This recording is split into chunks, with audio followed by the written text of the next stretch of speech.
জান্নাতের নাজ নেয়ামতের কথা শুনে, জান্নাতের ফিচার শুনে যেমনি জান্নাতে যাওয়ার ব্যাপারে আমরা উদ্বেলিত হয়েছি, উচ্ছ্বসিত হয়েছি, জাহান্নামের কথা শুনলে কিন্তু আমাদের কলিজা কেঁপে উঠবে।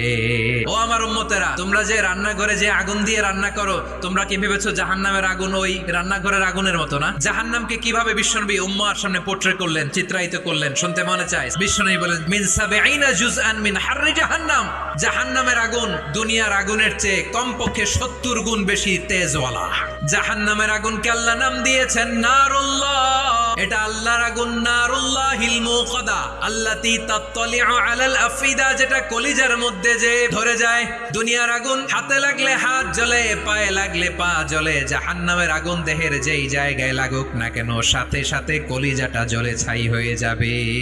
আমরা তো সবাই মিলে নাশিদ গাইলাম, জান্নাতে আমরা একা যাব না, সবাই মিলে যাব। ওই জাহান্নাম থেকেও সবাই মিলে বাঁচার দরকার আছে না নাই?